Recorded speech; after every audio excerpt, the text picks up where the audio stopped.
പരിശുദ്ധ അമ്മ താഴ്മയുടെയും വിനയത്തിൻ്റെയും സൗമ്യതയുടെയും ഒക്കെ പ്രതീകമാണെന്ന്. പക്ഷെ എനിക്ക് പരിശുദ്ധ അമ്മയെക്കുറിച്ച് ചിന്തിക്കുമ്പോഴൊക്കെ എൻ്റെ ഉള്ളിൽ തോന്നാറുണ്ട്, ഭൂമി കണ്ടതിൽ വെച്ച് ഏറ്റവും ധൈര്യശാലിയായ സ്ത്രീ, ഏറ്റവും ധൈര്യശാലിയായ സ്ത്രീയാണ് പരിശുദ്ധ അമ്മ. ഏത് പ്രതിസന്ധിയും ഏത് പോരാട്ടവും ദൈവശബ്ദം കേട്ട് മാത്രം ചെയ്യണമെന്നും, ദൈവശബ്ദം കേൾക്കുകയാണെങ്കിൽ ഈ ലോകത്തിൻ്റെ പ്രതിസന്ധികളെല്ലാം അതിജീവിക്കുവാൻ കർത്താവ് നമ്മളോട് കൂടെയുണ്ട് എന്നും സ്വന്തം ജീവിതത്തിൽ കൂടി പഠിപ്പിച്ച വലിയ ശക്തിയുള്ള ധീരയായ ഒരു വനിതയായാണ് പരിശുദ്ധ അമ്മയെ നാം ഓരോരുത്തരും മനസ്സിൽ കാണേണ്ടത്.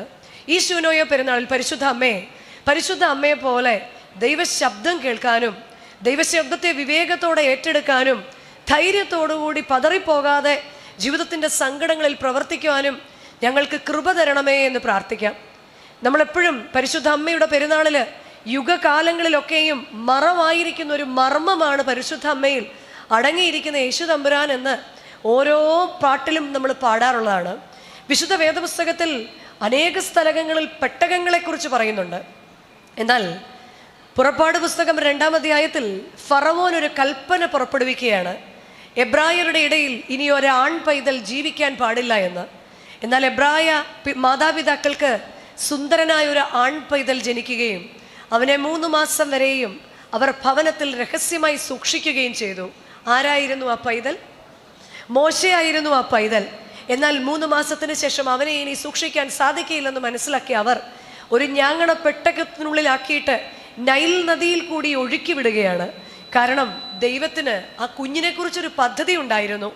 ഈ ഒരു വ്യക്തിയെ ഒരു പെട്ടകത്തിനുള്ളിൽ വെച്ച് ഈ നൈൽ നദിയിൽ കൂടി ഒഴുക്കി വിട്ടുവെങ്കിൽ ഒരു ജനതയെ നയിക്കാൻ തക്കവണ്ണം ഒരു വ്യക്തിയെ രക്ഷിക്കേണ്ടത് ആവശ്യമെന്ന് സ്വർഗത്തിന് മനസ്സുണ്ടായി. വീണ്ടും അടുത്ത പെട്ടകം കാണുന്നത് നോഹയുടെ കാലത്ത് നോഹ വിളിച്ചു പറയുകയുണ്ടായി, ഇതാ ലോകത്തിന് നാശം വരാൻ പോകുന്നു, നിങ്ങളെല്ലാം നിങ്ങളെ തന്നെ സൂക്ഷിച്ചു കൊള്ളുവിൻ. ആരും കേട്ടില്ല എങ്കിലും നോഹ ഓരോ ദിനവും പെട്ടകത്തിൻ്റെ പണി പൂർത്തിയാക്കി. കാലം തികഞ്ഞപ്പോൾ താനും തനിക്കുള്ള പ്രിയപ്പെട്ടവരും തൻ്റെ മക്കളും തൻ്റെ കന്നുകാലികളും എല്ലാം ആ പെട്ടകത്തിനുള്ളിലുണ്ടാക്കി. മഹാപ്രളയം വന്നപ്പോൾ നോഹ തൻ്റെ കുടുംബത്തെ ഒരു പെട്ടകത്തിൻ്റെ ഉള്ളിൽ സൂക്ഷിച്ചു.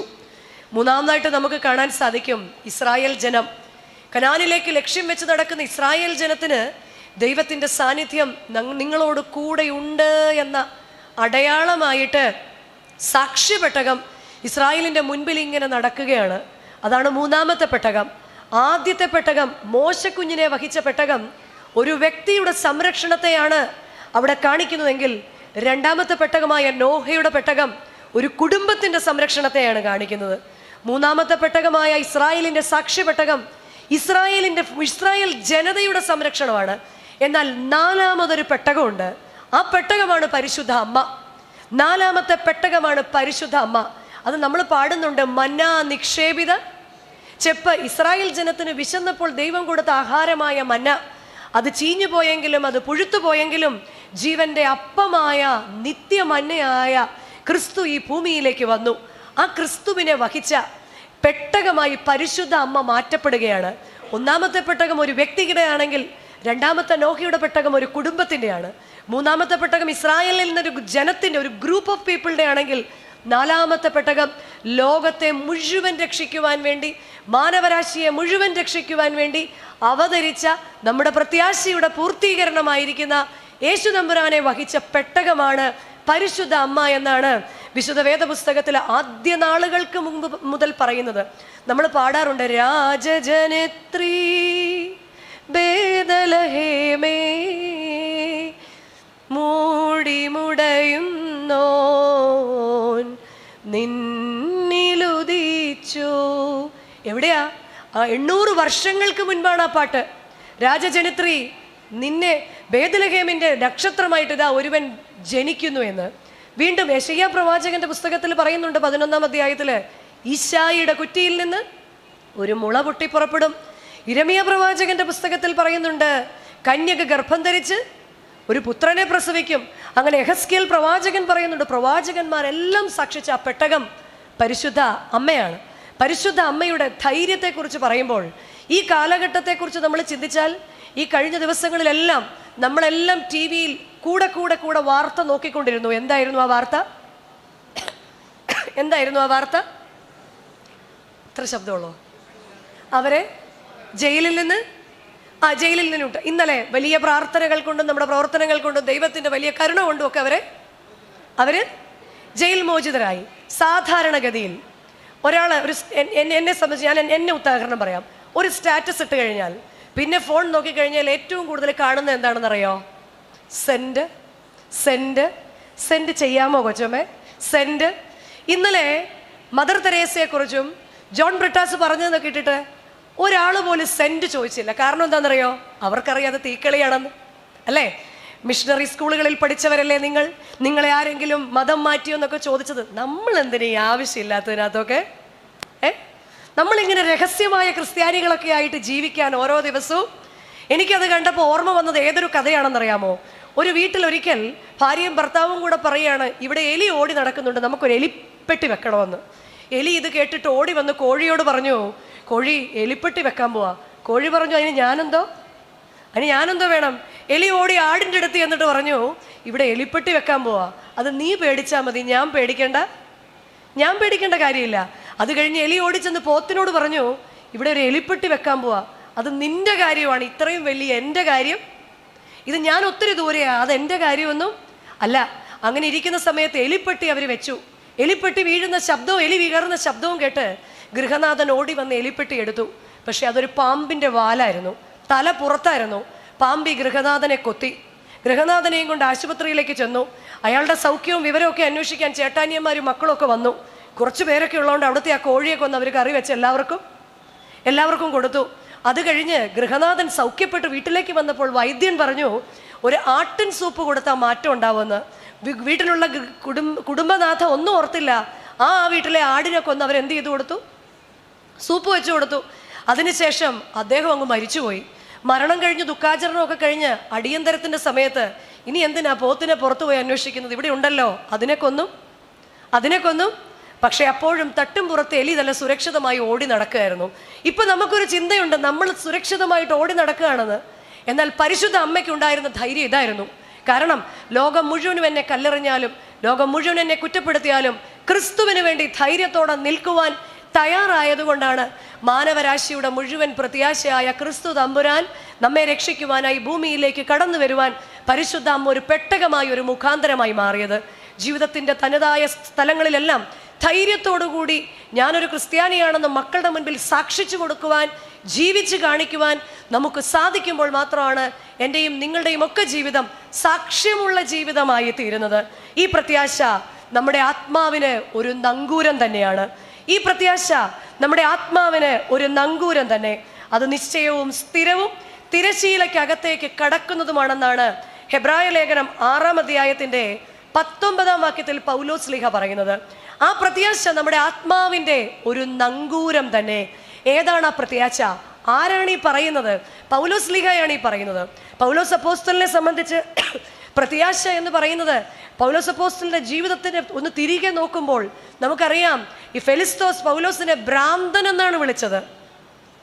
ബർബരന്മാരുടെ അടുക്കൽ ചെന്ന് തീയിടാൻ നേരത്ത് വിറകെടുത്തപ്പോൾ അണലി കയ്യിൽ കടിച്ചപ്പോൾ കുലപാതകൻ എന്ന് വിളിച്ചവനാണ്.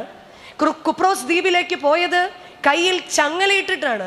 ക്രിസ്തുവിനെ പ്രതി കഷ്ടവും നിന്ദയും ഒന്നും സാരമില്ല എന്ന് പറയുമ്പോഴും പൗലോസിനൊരു പ്രതീക്ഷയുണ്ട്. കാരണം പൗലോസിനൊരു പ്രത്യാശയുണ്ട്.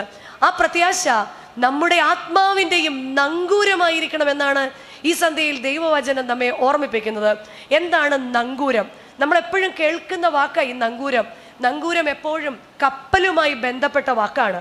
ഈ നങ്കൂരമാണ് കപ്പല് മുന്നോട്ട് നീങ്ങുന്നത് തടയാൻ ഒരു കൊളുത്ത് പോലെ പിടിച്ചു നിർത്തുന്ന, കപ്പൽ കാറ്റിലും കോളിലുമൊക്കെ ആടി ഉലയാതിരിക്കാൻ പിടിച്ചു നിർത്തുന്ന, അല്ലെങ്കിൽ കടൽ തീരവുമായി ബന്ധിപ്പിക്കുന്ന ഒരു കൊളുത്താണ് ഈ നങ്കൂരം.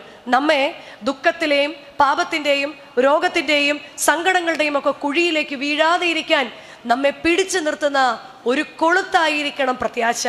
എന്തെല്ലാം സംഭവിച്ചാലും ഈ പ്രത്യാശയിൽ നിന്ന് മാറിപ്പോകുകയില്ല എന്നുള്ളൊരു ധൈര്യം. നമുക്കെല്ലാം ജീവിതത്തിൽ ഓരോ സ്വപ്നങ്ങളുള്ളവരാണ്, ജീവിതത്തിൽ വലിയ വലിയ സ്വപ്നങ്ങളുള്ളവരാണ് നമ്മൾ. എന്നാൽ സ്വപ്നങ്ങളിലേക്ക് നടക്കാൻ നാളുകളെടുത്താണ് പല സ്വപ്നങ്ങളിലേക്ക് നമ്മൾ അടുക്കുന്നത്. പക്ഷെ പലപ്പോഴും നടക്കുമ്പോഴൊക്കെ നമ്മൾ ചിന്തിക്കും ഇനി ഇത് നടക്കത്തില്ല എന്ന് പോലും ചിന്തിക്കുന്ന പല സ്വപ്നങ്ങളും നമുക്കുണ്ട്. നമ്മുടെ സ്വപ്നങ്ങളിൽ നമ്മളെ എത്തിക്കാൻ നമ്മെ പ്രേരിപ്പിക്കുന്ന നമ്മുടെ പ്രത്യാശ.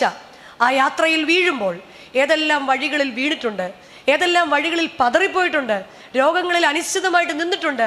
എന്നാൽ നമ്മളെല്ലാം ഒരു പ്രത്യാശ, ഇന്ന് നമുക്കില്ലാത്തതും ഇന്നിൻ്റെ ലോകത്തിൽ ഏറ്റവും കുറവുള്ളതുമാണ് ഈ പ്രത്യാശ. കാരണം നമുക്ക് പ്രത്യാശയേക്കാൾ കൂടുതൽ എന്താ ഉള്ളതെന്നറിയാമോ? നിരാശയാണ് ഉള്ളത്. ഇന്ന് എല്ലാം ഉണ്ട്, ഇന്ന് എന്തിൻ്റെ കുറവാ? നിങ്ങൾ ഇവിടെ ഇരുന്ന് ഓർഡർ ചെയ്താൽ സ്വിഗ്ഗി ഫുഡ് കൈ കൊണ്ടുതരും അല്ലേ? നിങ്ങൾ വീട്ടിലിരുന്ന് ഓർഡർ ചെയ്താൽ വീട്ടിൽ നിങ്ങൾ ചെല്ലുമ്പോഴത്തേക്ക് അരി സാധനങ്ങളും വരും. ഏത് സാധനവും വിരൽത്തുമ്പിലുണ്ട്. പണ്ട് ഒന്നുമില്ലായ്മയുടെ കാലത്ത് അന്നത്തെ ആളുകൾക്ക് നേടണമെന്നൊരാഗ്രഹം ഉണ്ടായിരുന്നു. കാരണം എന്താണ്? അവർക്കൊന്നുമില്ലാത്ത അവസ്ഥയാണ്. അവർക്കൊരു പ്രത്യാശ ഉണ്ടായിരുന്നു. അവർക്ക് തകർന്നു പോയാൽ എഴുന്നേൽക്കണം. കാരണം ഞാൻ വീണുപോയാൽ എൻ്റെ കുടുംബം തകർന്നു പോകും, ഞാൻ തകർന്നു പോയാൽ എൻ്റെ ഭവനം ഇല്ലാതാകും. ഒരു വ്യക്തിയുടെ തകർച്ച അവൻ്റെ മാത്രം തകർച്ചയല്ല, ആ കുടുംബത്തിൻ്റെ തകർച്ചയാ, ആ ഇടവകയുടെ തകർച്ചയാ, ആ ദേശത്തിൻ്റെ തകർച്ചയാ. അന്നത്തെ കാലത്ത് അവൻ എഴുന്നേറ്റേ മതിയാവൂ. അതുകൊണ്ട് ഒന്നുമില്ലെങ്കിലും നേടണമെന്നൊരു വാശി നമ്മുടെയൊക്കെ പണ്ടത്തെ ജീവിതത്തിൽ ഉണ്ടായിരുന്നു. തകർന്നു പോകുമ്പോൾ എഴുന്നേറ്റേ മതിയാവൂ എന്നൊരു ബോധ്യം നമ്മുടെ ജീവിതത്തിൽ ഉണ്ടായിരുന്നു. തളർന്നു പോയാലും ഞാൻ വീണ്ടും എഴുന്നേറ്റേ പറ്റൂ എന്നൊരു ചിന്ത കൊണ്ട് നമ്മളെല്ലാം എഴുന്നേറ്റവരാ. ശൂന്യതയിൽ സകലത്തെയും ഉണ്ടാക്കിയ ദൈവത്തിലല്ലാതെ ആരിലും പ്രത്യാശയില്ല എന്ന് പഠിപ്പിച്ച പൂർവികരായ മാതാപിതാക്കളുടെ മക്കളാണ് നമ്മൾ. എന്നാൽ ഇന്നത്തെ മക്കളുടെ പ്രത്യേകത, ഈ വർഷത്തിൻ്റെ 8ാം മാസത്തിലേ നമ്മളായിട്ടുള്ളൂ. ഈ വർഷത്തിനോടകം സ്കൂൾ കുട്ടികളിൽ 21 കുട്ടികളാണ് ആത്മഹത്യ ചെയ്തിട്ടുള്ളത്. എന്തിൻ്റെ കുറവാണ് കേരളത്തിലെ നമ്മുടെ കുഞ്ഞുങ്ങൾക്ക്? ഉണ്ണാനില്ലേ? ഉടുക്കാനില്ലേ? ചോദിക്കുന്നതെല്ലാം ഇല്ലേ? ജീവിതത്തിന് പ്രത്യേകിച്ച് ലക്ഷ്യമൊന്നുമില്ല. കാരണം എല്ലാം സമൃദ്ധമായിട്ടുണ്ട്. ഒന്നുമില്ലായ്മയുടെ കാലത്തിലും അവർക്കൊരു പ്രത്യാശയുണ്ടായിരുന്നു. ഇന്ന് അവരെഴുന്നേക്കുന്നത് തന്നെ പ്രത്യാശയോടാ. നമ്മളിന്ന് എഴുന്നേക്കുന്നത് തന്നെ എങ്ങനെയാ? ഒരു സുഖവും. റിട്ടയർ ചെയ്യുന്നവരെ നമ്മുടെ സങ്കടം എന്തുമായിരുന്നു? നാളെ ഇനി ജോലിക്ക് പോകണം. പിന്നെ മാസാദ്യം എന്തെങ്കിലുമൊക്കെ കിട്ടുമല്ലോ എന്ന് ഓർക്കുമ്പോൾ നമ്മളങ്ങ് ജോലിക്ക് അങ്ങ് പോകുക. അപ്പം നമ്മൾ പറയാം റിട്ടയർ ചെയ്താൽ മതിയായിരുന്നു. റിട്ടയർ ചെയ്ത് കഴിയുമ്പോൾ നമ്മുടെ പ്രശ്നം എന്താ? ഇരുന്ന് വേര് മുളയ്ക്കുക. എന്തോ ഇന്നെ രാവിലെ എഴുന്നേക്ക് അല്ലേ? ഇങ്ങനെ നമ്മൾ ഓരോ ദിവസവും. പക്ഷെ പണ്ടുള്ളവരെ ഒന്നുമില്ല, മണ്ണിനോട് മല്ലടിക്കുക. എന്നാലും പ്രഭാതത്തിലെ അവർ പാടും, പ്രത്യാശയോടിതാ ഭക്തരങ്ങുണരുന്നേ, വന്നുദിക്കും പൊന്നുഷസേ ഓർക്കും തോറും രമ്യം. പ്രത്യാശയോടിതാ ഭക്തരങ്ങുണരുന്നേ, വന്നുദിക്കും പൊന്നുഷസേ ഓർക്കും തോറും. അവർ സന്തോഷത്തോടെ പറയാ, പ്രത്യാശയോടെ ഇതാ ഭക്തരുണരുകയാണ്. നമ്മൾ ഇന്ന് ഉണരുന്നത് തന്നെ വീണ്ടും അലാം എങ്ങനെ മുന്നോട്ട്. ഈ ഒരു നിരാശയാണ് നമ്മളിൽ നിന്ന് നമ്മുടെ തലമുറയിലേക്ക് നമ്മളിങ്ങനെ കൈമാറ്റം. ഇന്ന് അതുകൊണ്ട് ഏറ്റവും കൂടുതൽ കേൾക്കുന്ന വാക്കെന്താണെന്നറിയോ? ഡിപ്രഷൻ. പൊടിക്കൊച്ചുങ്ങളോട് പോലും ചോദിച്ചാൽ അവർ പറയുന്ന വാക്കാണ് ഹോപ്പില്ല, പ്രത്യാശയില്ല. അതിന് പകരം എന്താണ്? ഹോപ്പ്ലെസ് ആണ് എല്ലാവരും, പ്രതീക്ഷയില്ലാത്തവര്. പണ്ടൊക്കെ നമ്മൾ ഭയങ്കര ഒപ്റ്റിമിസ്റ്റിക്കാണ്, നമുക്കവിടെ ചെല്ലണം, നമുക്കവിടെ എത്തിച്ചേരണം. പക്ഷെ ഇന്നത്തെ നമ്മുടെ കുഞ്ഞുങ്ങളെല്ലാം ഉണ്ടല്ലോ അശുഭാപ്തി വിശ്വാസം, പെസിമിസ്റ്റായിട്ട് പലപ്പോഴും മാറിക്കൊണ്ടിരിക്കുക. അതെന്തിലേക്ക് നയിക്കുമെന്നറിയാമോ? പല കാര്യങ്ങളിലും അനിശ്ചിതത്വമാണ്. അവർ വിചാരിക്കുന്ന യൂണിവേഴ്സിറ്റിയിൽ അഡ്മിഷൻ കിട്ടിയില്ലെങ്കിൽ ജീവിതം കഴിഞ്ഞു, ഇനി മുന്നോട്ടൊന്നുമില്ല എന്ന് ചിന്തിക്കുന്നവരാ. എന്നിട്ടത് അസാധ്യതയിൽ എന്നാണ്, എനിക്കിനി എന്നെക്കൊണ്ട് അത് സാധിക്കില്ല. ഡിപ്രഷനായി, പിന്നെ അത് ട്രോമയായി, പിന്നെ അത് മരുന്ന് കഴിക്കലായി, പിന്നെ അങ്ങനെ മുന്നോട്ട് പോവുകയാണ്. കഴിഞ്ഞ ആഴ്ച ഒരു ആക്സിഡൻറ്റുമായി ബന്ധപ്പെട്ട് ഒരാളെ കാണാൻ അച്ഛൻ പോയി. അവിടെ ചെന്ന് കഴിഞ്ഞപ്പോൾ 44 വയസ്സുള്ളൊരു യുവാവ്, അയാളാണ് സ്കൂട്ടർ ആക്സിഡൻ്റ് ആയിട്ട് കിടക്കുന്നത്. അപ്പം അച്ഛനിങ്ങനെ പറഞ്ഞു, ഞാൻ പൊന്നുപോലെ സൂക്ഷിക്കുന്ന വണ്ടിയാണ് വന്ന് തട്ടിയത്, അങ്ങനെ കാര്യങ്ങളൊക്കെ പറഞ്ഞു കഴിഞ്ഞപ്പോൾ പറഞ്ഞു, അച്ഛാ ഒന്നും ചോദിക്കല്ലേ, എൻ്റെ ഭാര്യയോടൊന്നും ചോദിക്കല്ലേ, ഞങ്ങൾ രണ്ടുപേരും ഡിപ്രഷന് മരുന്ന് കഴിക്കുന്നവരാ. അപ്പം അച്ഛൻ ചോദിച്ചു എന്താ പ്രശ്നം? കാര്യങ്ങളൊക്കെ ചോദിച്ചപ്പോൾ അവർ രണ്ടുപേരും വർഷങ്ങളോളം സ്നേഹമായി നടന്ന് ഒളിച്ചോടി അവരുടെ സ്വന്തം ഇഷ്ടത്തിന് കല്യാണം കഴിച്ചവരാ. അവിടെ അവരുടെ ഇഷ്ടം നടന്നു. അപ്പൻ്റെയും അമ്മയുടെയും കൂടെ ജീവിക്കാതെ സ്വന്തം ഇഷ്ടത്തിന് വീടെടുത്ത് താമസിക്കുന്നവരാണ്. അതവരുടെ ഇഷ്ടം നടന്നു. അവരുടെ കുഞ്ഞിനെ വളരെ സന്തോഷത്തോടെ വളർത്തുന്നവരാണ്. അവിടെ അവരുടെ ഇഷ്ടങ്ങൾ നടന്നു. എല്ലാ ഇഷ്ടങ്ങളും നടക്കുന്നുണ്ട്. പക്ഷേ പക്ഷേ അപ്പോഴും അവർ പറയുന്നത് എന്താണെന്നാണ്? ഡിപ്രഷനാന്നാ. പക്ഷെ എന്നാൽ നമ്മുടെയൊക്കെ ഇഷ്ടങ്ങൾ മറ്റുള്ളവർക്ക് വേണ്ടി വളച്ചൊടിച്ച് ജീവിച്ചിരുന്ന കാലത്ത് നമുക്കൊന്നും എന്തുണ്ടായിരുന്നില്ല? ഇത്തരം വലിയ ഡിപ്രഷനുകളൊന്നും ഉണ്ടായിരുന്നില്ല. ഒരിക്കല് ഒരു സന്ധ്യസമയമാണ്, നല്ല കാറ്റും കോളും ഉണ്ട്. ഒരു മനുഷ്യനൊരു പാണ്ഡവും ഇങ്ങനെ കെട്ടിപ്പിടിച്ച് ഓടി വരികയാണ്. കടത്തുകാരൻ പറഞ്ഞു, കടത്തിന്ന് അവസാനിച്ചു, കാരണം ഭയങ്കര മഴക്കാറാണ്, ഇനി മുന്നോട്ട് വെള്ളം ഇറക്കാൻ പറ്റത്തില്ല. അപ്പം ഇയാൾ പറഞ്ഞു, എനിക്ക് അക്കരെയുള്ള ആശുപത്രിയിൽ ഈ ഭാണ്ഡം എത്തിച്ചേ മതിയാവും. ഇയാൾ പറഞ്ഞു, ഇല്ല, ഇന്നിനി വെള്ളം ഇറക്കാൻ പറ്റില്ല, ശക്തിയായി മഴ പെയ്യും, അതിന് വില കൊടുക്കേണ്ടി വരും. അയാൾ പറഞ്ഞു, അല്ല, എനിക്ക് പോയേ പറ്റൂ, എനിക്ക് ഈ കയ്യിലിരിക്കുന്നത് അവിടെ ഏൽപ്പിച്ചേ പറ്റൂ. ആരാണവിടെ? എൻ്റെ ഭാര്യയും കുഞ്ഞുങ്ങളുമാണ് അവിടെ. ഈ കടത്തുകാരൻ ഈ മനുഷ്യൻ്റെ നിർബന്ധത്തിന് വള്ളം ഇറക്കുകയാണ്. വള്ളത്തിൽ കയറിയിരുന്ന് കാര്യങ്ങളൊക്കെ സംസാരിച്ച കൂട്ടത്തിൽ ഈ വള്ളക്കാരൻ അയാളോട് ചോദിക്കുകയാണ്, നിങ്ങൾക്ക് നീന്താൻ അറിയാമോ? അയാൾ പറഞ്ഞു, ഇല്ല, എനിക്ക് നീന്താൻ അറിയില്ല. അപ്പം കടത്തുകാരൻ പറഞ്ഞു, കാറ്റ് അത്ര പന്തിയല്ല. അപ്പം ഇയാൾ പറഞ്ഞു, എന്ത് പറഞ്ഞാലും ചേട്ടാ, എനിക്ക് നീന്താൻ അറിയില്ല. പക്ഷേ ശക്തിയായി മഴ പെയ്യാൻ തുടങ്ങി. ഈ വള്ളക്കാരൻ്റെ കയ്യിൽ വള്ളം നിന്നില്ല, വള്ളം മറിഞ്ഞു, രണ്ടുപേരും വീണു. വള്ളക്കാരന് വല്ലാതെ കുറ്റബോധം. ജീവിതത്തിൽ എന്തൊക്കെയോ പ്രതീക്ഷയുമായി കയറിയവനെ ഈ രാത്രിയിൽ ഞാൻ എന്ത് ചെയ്യും? ഈ കടത്തുകാരൻ മുങ്ങാങ്കുഴിയിട്ട് ഈ മനുഷ്യനെ നോക്കുകയാണ്. പക്ഷെ എങ്ങും അയാളെ കാണുന്നില്ല. വലിയ സങ്കടത്തോടെ ഈ കടത്തുകാരൻ നീന്തി അപ്പുറത്തുള്ള പാറമേൽ ചെന്ന് അയാളുടെ മുണ്ടും തോർത്തുമെല്ലാം കുടഞ്ഞു വിരിച്ചപ്പോൾ ഒരാളനക്കം അവിടെ പാറയിലിരിക്കുന്നു. അയാൾ ചോദിച്ചു, ആരാ അത്? അന്നേരം നേരത്തെ വള്ളത്തിലിരുന്നവൻ പറഞ്ഞു, ചേട്ടാ, ഇത് ഞാനാ. കടത്തുകാരൻ അങ്ങോട്ട് ഓടിച്ചെന്ന് മുഖത്തേക്ക് സൂക്ഷിച്ചു നോക്കി. അതെ, തൻ്റെ കൂടെ വള്ളത്തിലിരുന്നവനാണ്. അയാളോട് ചോദിച്ചു, നീ എങ്ങനെ ഇവിടെ വന്നു? അത് ഞാനിവിടെ എത്തി. നീയല്ലേ എന്നോട് പറഞ്ഞത് നീന്താൻ അറിഞ്ഞുകൂടാ എന്ന്? അപ്പം അയാൾ മറുപടിയായിട്ട് പറഞ്ഞു, ഞാൻ ഇപ്പോഴും പറയുന്നു ചേട്ടാ, എനിക്ക് നീന്താൻ പിന്നെ നീന്തൽ അറിയുന്ന എന്നേക്കാൾ മുൻപേ നീ എങ്ങനെ ഇവിടെ എത്തി? അയാൾ ഈ ഭാണ്ഡം നെഞ്ചിൽ ചേർത്ത് പിടിച്ചിട്ട് പറഞ്ഞു, എനിക്ക് നീന്തിയേ മതിയാവൂ. പ്രിയമുള്ളവരെ, എൻ്റെ നിങ്ങളുടെയൊക്കെ ജീവിതത്തിൽ പലപ്പോഴും ഇട്ടിട്ട് പോകണമെന്ന് നമുക്ക് തോന്നിയിട്ടുണ്ട്, ഈ ജീവിതം മതിയാക്കണമെന്നൊക്കെ തോന്നിയിട്ടുണ്ട്. പക്ഷെ അപ്പോഴെല്ലാം നീന്തിയത് എന്തുകൊണ്ടാ? നീന്തിയേ മതിയാവൂ. നീന്താൻ ആഗ്രഹമുണ്ടായിട്ടല്ല, നീന്തിയേ മതിയാവൂ. ഏത് കടത്തിൽ നിന്നും നീന്തി കയറിയേ മതിയാവൂ. ചിലരെ നശിപ്പിക്കുന്നവരുടെ കൂട്ടുകെട്ടാവും. ചില കൂട്ടുകെട്ടുകളിൽ നിന്ന് നീന്തി പുറത്തു വന്നേ മതിയാവൂ. നമ്മുടെ കുടുംബങ്ങളെ ഓർക്കുമ്പോൾ ചില ബലഹീനതകളൊക്കെ പലർക്കും ഉണ്ടാകും, ബലഹീന സ്വഭാവങ്ങൾ ഉണ്ടാകും. ചിലർക്ക് ദേഷ്യപ്പെടുന്ന സ്വഭാവം ഉണ്ടാവും, ചിലർക്ക് അസൂയയുടെ സ്വഭാവം ഉണ്ടാവും, ചിലർക്ക് മദ്യപിക്കുന്ന സ്വഭാവം ഉണ്ടാവും. പക്ഷെ കുടുംബത്തെക്കുറിച്ച് ഓർക്കണം. ദൈവം എന്നെ ഏൽപ്പിച്ചിരിക്കുന്ന ഈ ഭാണ്ഡത്തെക്കുറിച്ച് ഓർക്കുമ്പോൾ ഞാൻ നീന്തിയേ മതിയാവൂ. ഈ നീന്തിയേ മതിയാവൂത് അത് പ്രത്യാശയ്ക്ക് കാരണമായി തീരും. ഈ പ്രത്യാശ എത്ര പറഞ്ഞാലും എന്തോ കണ്ടിട്ട് സന്തോഷിക്കാനാ എന്ന് നമ്മൾ പലപ്പോഴും നമ്മളോട് തന്നെ ചോദിക്കുന്നവരാ. സന്തോഷിക്കണമെന്നൊക്കെ ഉണ്ട്, പക്ഷേ at the end of the day ഞാൻ ചിന്തിക്കും, ഞാൻ എന്ത് കണ്ടിട്ട് സന്തോഷിക്കാനാ? എത്ര പ്രതീക്ഷയോടെ ഞങ്ങൾ മക്കളെ വളർത്തി. ഇപ്പം ഞങ്ങൾ ആരോടും പറയുന്നില്ലെന്നേ ഉള്ളൂ. എത്ര പ്രതീക്ഷയോടുകൂടി ഞാൻ ഓരോ കാര്യങ്ങൾ ചെയ്തു. ദുഃഖം ഉള്ളിൽ കടിച്ചമർത്തുക. പക്ഷേ പ്രത്യാശയ്ക്ക് കാരണമുണ്ട്. ഈ ലോകത്ത് വരുന്ന മക്കളെയോ ഈ ലോകത്തിൻ്റെ സമ്പത്തോ ഒന്നുമല്ല നമ്മുടെ പ്രത്യാശ. യെശയ്യാ പ്രവാചകന്റെ പുസ്തകം 49 അധ്യായം 15 വാക്യത്തിൽ കർത്താവ് നമ്മളോട് പറയാ, നിനക്കൊരു പ്രത്യാശയ്ക്ക് കാരണമുണ്ട്.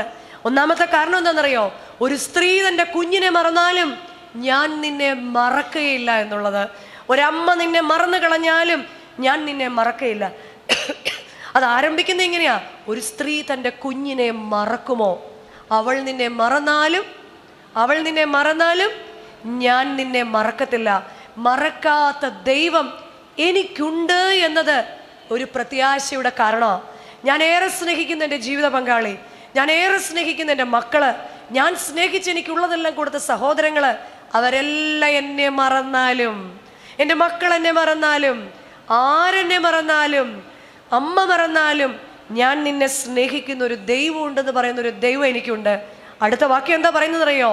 ഞാൻ നിന്നെ എൻ്റെ ഉള്ളം കയ്യിൽ വരച്ചിരിക്കുന്നു. ഇത് കാലങ്ങളായിട്ട് കേൾക്കുന്നതല്ലേ? ഞാൻ നിന്നെ എൻ്റെ നിങ്ങളെ നമുക്കറിയാം, നമ്മൾ എയർപോർട്ടിലൊക്കെ വേണ്ട, റേഷൻ കടയിൽ പോയാൽ മതി, ഇവിടെ എവിടെയെങ്കിലും പോയാൽ മതി, നമ്മളെ എന്താ ചെയ്യിക്കുന്നത്? തമ്പാ ചെയ്യിക്കുന്നത്. എന്താ കാര്യം? ഈ തമ്പ് ഇങ്ങനെ ചെയ്യുന്നതിൻ്റെ കാരണം എന്താ? ഇത്രയും കോടി ജനങ്ങൾ ഈ ലോകത്ത് ജീവിച്ചിട്ടും നമുക്കല്ലാതെ ഈ തമ്പ് ഇംപ്രഷൻ വേറെ ആർക്കും ഇല്ല. ഉണ്ടോ? ഈ തമ്പ് ഇംപ്രഷൻ നമുക്കല്ലാത്ത വേറെ ആർക്കും ഇല്ല. വീണ്ടും നമ്മളെ പല സ്ഥലത്തുനിന്നും പറയും, ആ കണ്ണാടി ഊരിയിട്ട് ഇങ്ങോട്ട് സൂക്ഷിച്ചു നോക്കൂ. അപ്പം നമ്മളിങ്ങനെ കണ്ണാടി ഊരിയിട്ട് ഇങ്ങനെ സൂക്ഷിച്ചു നോക്കും. അപ്പോൾ ആ ഗേറ്റ് ഓപ്പൺ ആയിട്ട് പറയും, പൊയ്ക്കോളാൻ പറയും. ശരിയല്ലേ? കാരണം എന്താ? നമ്മുടെ ഈ കൃഷ്ണമണി.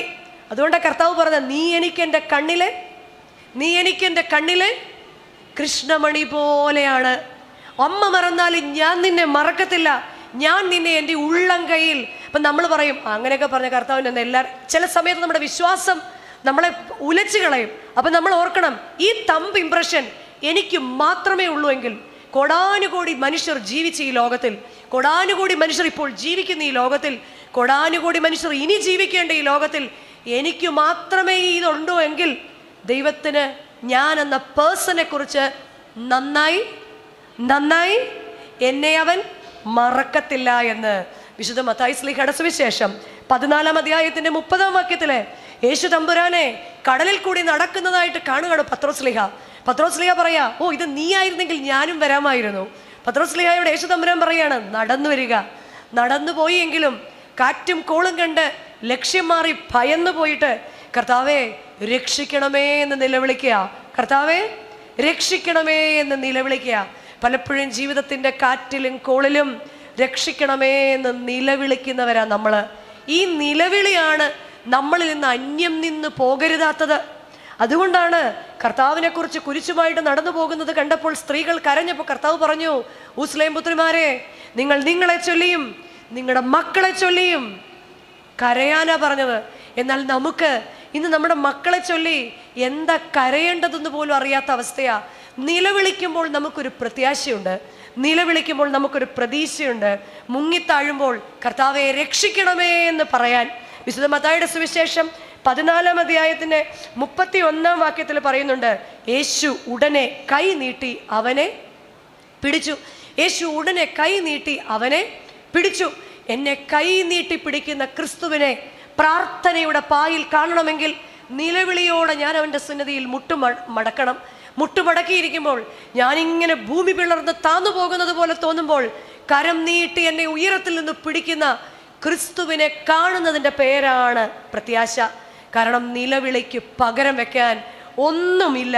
എന്നെ പിടിക്കും എന്ന ധൈര്യത്തിൻ്റെ പേരാണ് ആ പ്രത്യാശ. ഒന്നാമത് പറയാണ് പ്രത്യാശയുടെ ഒന്നാമത്തെ കാരണം, അവൻ എന്നെ മറക്കാത്ത ദൈവ. രണ്ടാമത്, കർത്താവ് നമ്മളുടെ അനുഗ്രഹദാതാവാണ്. സങ്കീർത്തനം 115:15. ഇവിടെ റാസ്യൊക്കെ കഴിഞ്ഞു വന്ന ആശീർവാദത്തിൽ അച്ഛന്മാർ എപ്പോഴും പറയുന്നതാ, ആകാശത്തെയും ഭൂമിയെയും ഉണ്ടാക്കിയ യഹോവയാൽ നിങ്ങളെല്ലാവരും അനുഗ്രഹിക്കപ്പെട്ടവരാകുന്നു. ചേർത്ത് വീണ്ടും പറയാണ്, യഹോവ നമ്മെ ഓർത്തിരിക്കുന്നു, അവൻ നമ്മളെ അനുഗ്രഹിക്കും. ഈ ഓർത്തിരിക്കുക എന്ന് പറയുമ്പോൾ ഒരു വലിയ കാര്യമാണ്. ഇപ്പം ഞാൻ അവിടെ വന്നിരുന്നപ്പോൾ ഒരു ആൻറ്റി എൻ്റെ അടുത്ത് വന്നിട്ട് ചോദിച്ചു, ഓർക്കുന്നുണ്ടോ നമ്മൾ ഓദറെ വെച്ച്? എത്ര പ്രതീക്ഷയോടെ ആയിരിക്കും. ഇപ്പം ഞാൻ ഉടനെ ഇല്ല, ഓർക്കുന്നില്ല. അപ്പം മുഴുവൻ നമ്മളെക്കുറിച്ചുള്ള ആ ഇംപ്രഷനും പൊട്ടി താഴോട്ട്.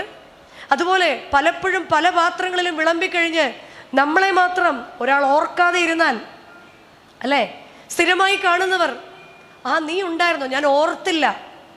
നമ്മൾ പറയും, നീ എന്നെ വല്ലാതെ അവഗണിക്കുകയാണെന്ന് പറയും, അല്ലേ? ആരോർത്തില്ലെങ്കിലും കർത്താവ് നമ്മളോട് പറയാണ്, യഹോവ നമ്മെ ഓർത്തിരിക്കുന്നു. ഓർത്ത് എന്ത് ചെയ്യുന്നുണ്ട്? അനുഗ്രഹിക്കുന്നുണ്ട്. എന്നെ ഓർത്ത് അനുഗ്രഹിക്കുന്ന ഒരു ദൈവം. അതാണ് എൻ്റെ പ്രത്യാശയുടെ രണ്ടാമത്തെ റീസൺ. അതിന് എക്സാമ്പിൾ അബ്രഹാം. ഉൽപ്പത്തി പുസ്തകം 12-ാം അധ്യായത്തിൽ അബ്രഹാമിനോട് പറയുന്നുണ്ട്, നിന്നെ അനുഗ്രഹിക്കുന്നവൻ അതുകൊള്ളാം. നിന്നെ അനുഗ്രഹിക്കുന്നവൻ അനുഗ്രഹിക്കപ്പെടും, നിന്നെ ശപിക്കുന്നവൻ ശപിക്കപ്പെടും. നിന്നെ അനുഗ്രഹിക്കുന്നവൻ അനുഗ്രഹിക്കപ്പെടുകയും നിന്നെ ശപിക്കുന്നവൻ. അപ്പൊ എന്നെ അനുഗ്രഹിക്കാൻ, എങ്ങനെ അനുഗ്രഹിക്കാൻ? ഓർത്ത്. അമ്മ മറന്നുപോയാലും, സഹോദരങ്ങൾ മറന്നുപോയാലും, കൂട്ടുകാർ മറന്നുപോയാലും, ഇടവക്കാർ മറന്നുപോയാലും എന്നെ ഓർത്ത് അനുഗ്രഹിക്കുന്ന ഒരു ദൈവം. ഒന്ന്, എന്നെ മറക്കാത്ത ദൈവമുണ്ടെന്നുള്ളതാണ് എൻ്റെ പ്രത്യാശ. രണ്ട്, എന്നെ ഓർത്ത് അനുഗ്രഹിക്കുന്ന ദൈവമുണ്ടെന്നാണ് എൻ്റെ പ്രത്യാശ. മൂന്ന്, അവൻ നമ്മുടെ അവകാശമാണ്. യെഹസ്കേൽ പ്രവാചകന്റെ പുസ്തകം 44-ാം അധ്യായം 28-ാം വാക്യം പറയുന്നുണ്ട്, അവരുടെ അവകാശമോ ഞാൻ തന്നെ. അവരുടെ അവകാശമോ, അവിടെ ഇസ്രായേലിനെ കുറിച്ച് പറയുകയാണ്, ഇസ്രായേലിന് സ്വത്തൊന്നും കൊടുക്കരുത്, കാരണം അവരുടെ സ്വത്ത് ഞാനാണ്. അവരുടെ സ്വത്ത്. ഇത് കേട്ടിട്ടാണ് സാധു കൊച്ചുകുഞ്ഞുപദേശി എഴുതിയത്, എൻ്റെ സമ്പത്തെന്നു ചൊല്ലുവാൻ വേറെയൊന്നും യേശു മാത്രം സമ്പത്താകുന്നു. ആരാണ് നമ്മുടെ സമ്പത്ത്? യേശുവിൻ്റെ സമ്പത്താണ്. അവൻ നമ്മുടെ സമ്പത്താകുന്നു. ഇപ്പൊ ജീവിതത്തിൻ്റെ വെല്ലുവിളികളിൽ ഒന്നാമത്തെ പ്രത്യാശ, അവൻ എന്നെ മറക്കാത്ത ദൈവമാണ്.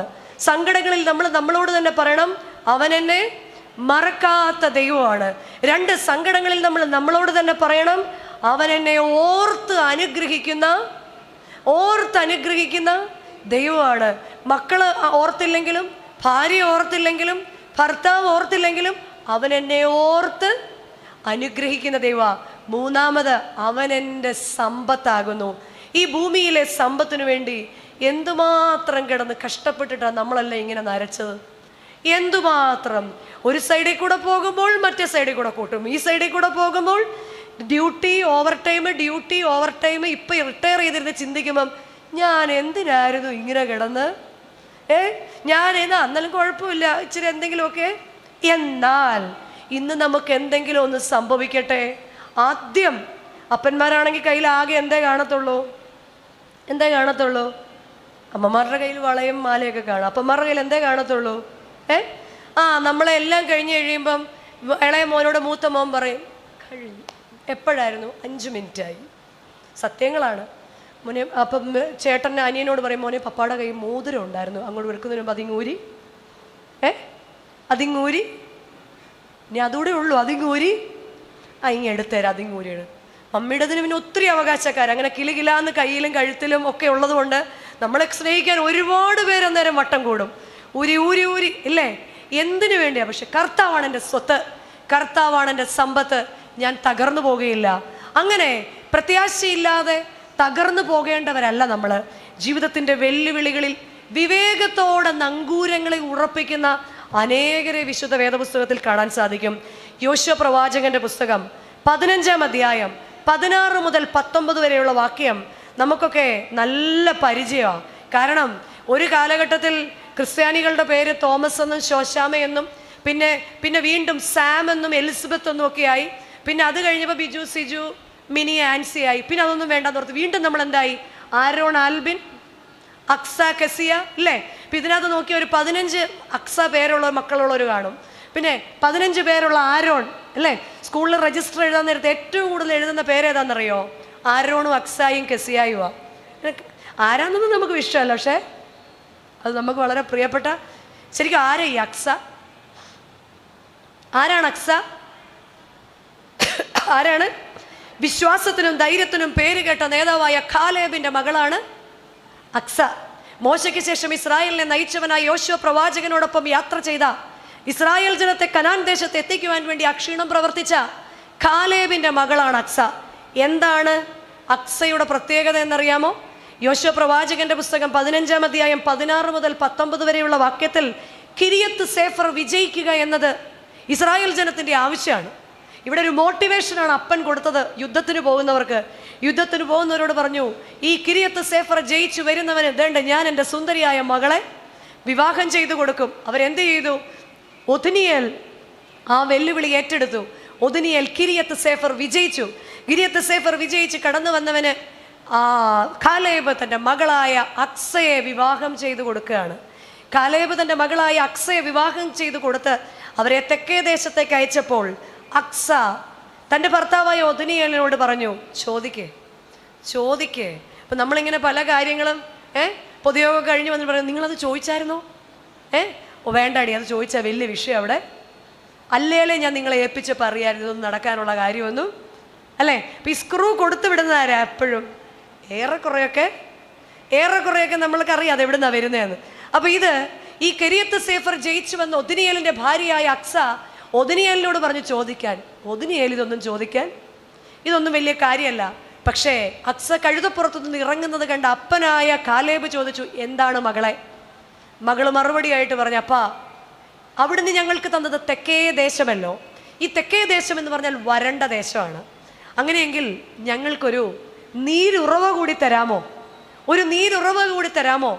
മകളുടെ വിവേകത്തിൽ അപ്പന് വളരെ സന്തോഷമുണ്ടായി. അപ്പൻ എന്ത് ചെയ്യുന്നറിയാമോ? ഒരു അപ്പർ സ്പ്രിങ്ങും ഒരു ലോവർ സ്പ്രിങ്ങും 2 നീരുറവകൾ കൊടുത്തു. ഉയർന്ന മലമേലും താഴ്ന്ന പ്രദേശവും 2 നീരുറവ. വിവേകമുള്ള നങ്കൂരമാണ് അക്സ അവിടെ ഇട്ടത്. കാരണം എന്താണ്? നിലം കിട്ടിയിട്ട് കാര്യമില്ല. നിലം ഫലമുള്ളതാകണമെങ്കിൽ നനവുള്ളതായി തീരണം. നിലം ഫലമുള്ളതാകണമെങ്കിൽ അത് നനവുള്ളതായി തീരണം. എൻ്റെയും നിങ്ങളുടെയും ഒക്കെ ജീവിതത്തിൽ ചോദിച്ചതിലും നനച്ചതിലും അത്യന്തം പരമായിട്ടാണ് നൽകി കർത്താവ് ഇവിടെ നമ്മളെ ആക്കി. പക്ഷെ പല കാര്യങ്ങളും നമ്മൾ മറ്റുള്ളവരുടേത് കണ്ടു കഴിയുമ്പോൾ നമ്മൾ വിചാരിക്കും എനിക്കിതല്ലായിരുന്നു വേണ്ടത്, അതായിരുന്നു. ഞാൻ സിസ്റ്ററിനെ കാണുമ്പോൾ ഓർക്കും ഭാഗ്യവതി ഒന്നും അറിയണ്ടായല്ലോ. ഇനി എന്തെങ്കിലും ഒന്ന് കഴിച്ചിട്ട് പോയി കിടന്ന് സിസ്റ്റർ എന്നെ കാണുമ്പോൾ ഓർക്കും അയ്യോ കൊച്ചമ്മയ്ക്ക് എന്തൊരു സുഖം, ഇനി ചെങ്ങന്നൂർ വരെ പോകാം, അവിടെ ചെന്ന് പിള്ളേർ ഇല്ലേ. ഇങ്ങനെ നമ്മളിങ്ങനെ അങ്ങോട്ടും ഇങ്ങോട്ടും ഇല്ലാത്തത് പറഞ്ഞുകൊണ്ടിരിക്കുക. പക്ഷേ എങ്ങനെയാണ് ഉള്ളതിനെ ഉപയോഗിക്കേണ്ടത്? ഉള്ളതിനെ നനവുള്ള ഫലഭൂയിഷ്ഠയുള്ള തോട്ടം, മറ്റുള്ളവരുടെ കയ്യിലുള്ളതിനെയല്ല, എനിക്കു ദൈവം തന്നിരിക്കുന്നതിനെ നനവുള്ള തോട്ടമാക്കി മാറ്റണമെങ്കിൽ ഇവിടെ കാലേബ് അപ്പനായ ദൈവത്തിനോട് തുല്യമാണ്. നമ്മുടെ ജീവിതത്തിൽ ഇവിടെ കാലേബ് അപ്പനായ ദൈവത്തിന് തുല്യം. ഇവർക്ക് കൊടുത്ത തെക്കേ ദേശം, എന്നെയും നിങ്ങളെയും ഏൽപ്പിച്ചിരിക്കുന്ന കുടുംബം, എന്നെയും നിങ്ങളെയും ഏൽപ്പിച്ചിരിക്കുന്ന സൗഭാഗ്യം, എന്നെയും നിങ്ങളെ ഏൽപ്പിച്ചിരിക്കുന്ന ജോലി, ഇതൊക്കെയാണ് ഏറ്റവും ദൈവം തന്നിരിക്കുന്ന വലുതെന്ന് പറഞ്ഞാണ് നമ്മൾ അതിന് വിസ്തൃതി വർദ്ധിപ്പിക്കുന്നത്. പക്ഷേ നമ്മളോട് പറയാണ്, നീ അതിനെ എന്താണ് ചെയ്യേണ്ടത്? നീ അതിനെ ചെയ്യേണ്ടത് ദൈവത്തോട് നീരുറവയെ ചോദിക്കണം. നമ്മുടെ എല്ലാം ആത്മീയ ജീവിതത്തിലും ഭൗതിക ജീവിതത്തിലും ഈ ഭൗതിക ജീവിതം വരണ്ടു പോകാതിരിക്കാൻ നമ്മൾ ജോലിക്ക് പോകുന്നുണ്ട്, നമ്മൾ ഇൻവെസ്റ്റ് ചെയ്തിട്ടുണ്ട്, നമ്മൾ പലയിടത്തും പൈസ ഇട്ടിട്ടുണ്ട്. പക്ഷേ ആത്മീയ ജീവിതം വരണ്ടു പോകുന്നുണ്ടോ എന്ന് നമ്മളിൽ എത്ര പേർ ശ്രദ്ധാലുവാണ്? സ്പിരിച്വൽ ഡ്രൈനസ്, നമുക്കെല്ലാം ഒരുവിധം സ്പിരിച്വൽ ഡ്രൈനസ് അനുഭവപ്പെടുന്നുണ്ടോ? ഈ സ്പിരിച്വൽ ഡ്രൈനസ് ഉണ്ടാവുന്നത് നമ്മൾ അറിയാറുണ്ടോ? നമ്മൾ ശ്രദ്ധിച്ചിട്ടുണ്ടോ? നോയമ്പിൻ്റെ സമയത്ത് നമ്മുടെ സ്പിരിച്വാലിറ്റി എങ്ങനെയാ? ഗ്രാഫ് ആയിരുന്നെങ്കിൽ അതിങ്ങനെ കുത്തനെ മുകളിലോട്ടാണ്. നോയമ്പ് കഴിയുമ്പോഴോ, ഈസ്റ്റർ കഴിയുമ്പോഴോ അതിങ്ങനെ കുത്തനെ താഴോട്ടാണ്. വീണ്ടും അടുത്ത നോയമ്പ് വരുമ്പോൾ ഗ്രാഫ് ഇങ്ങനെ മേളിലോട്ട്, അത് കഴിഞ്ഞ് താഴോട്ട്, ഇങ്ങനെ മേളിലോട്ടും താഴോട്ടും സ്പിരിച്വാലിറ്റി പോകുന്നതല്ലാതെ അതെന്തുകൊണ്ടാണ് പലപ്പോഴും സ്പിരിച്വാലിറ്റിയിൽ ഡ്രൈ ആയി പോകുന്നതിൻ്റെ കാരണം ഈ വചനം കേട്ട് അനുസരിച്ച് കഴുകപ്പെടാൻ നമുക്ക് സാധിക്കാത്തതുകൊണ്ടാണ്. ഈ വചനം കേൾക്കുന്നതിൽ നിങ്ങളെ ദോഷം പറയാൻ പറ്റത്തില്ല കേട്ടോ. ഇത്രയും പേരൊക്കെ ഇത്രയും തിരക്കുള്ള നഗരത്തിൽ ഒന്നാം ദിവസം, ഇപ്പം എനിക്ക് തോന്നുന്നു ഒന്ന് സൺഡേ, അപ്പം ഇന്ന് ആദ്യം മുതൽ അച്ഛൻ ആദ്യ ദിവസം വന്നായിരുന്നല്ലോ, ഇങ്ങനെ പറയാം, നമുക്ക് ആദ്യ ദിവസം വന്നായിരുന്നല്ലോ, ഞാൻ ബാക്കി ദിവസമൊന്നും കണ്ടില്ലോ. അതച്ഛ അങ്ങനെ പോയിട്ട് ഇങ്ങനെ ആയതുകൊണ്ടാണ് ബാക്കി ദിവസങ്ങൾ. അതാകാം, എന്താണെങ്കിലും ഇത്രയും പേര് കടന്നു വന്നു. പക്ഷെ കേൾക്കുന്ന വചനം എന്നെ കഴുകണം, ഈ നങ്കൂരം എന്നെ ഉറപ്പിക്കണം.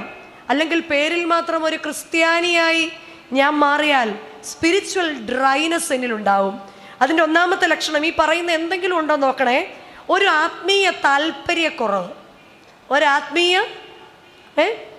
ഒരു താല്പര്യക്കുറവ്. 2, പ്രാർത്ഥനയിൽ പലപ്പോഴും മടുപ്പുണ്ടാകാറുണ്ടോ?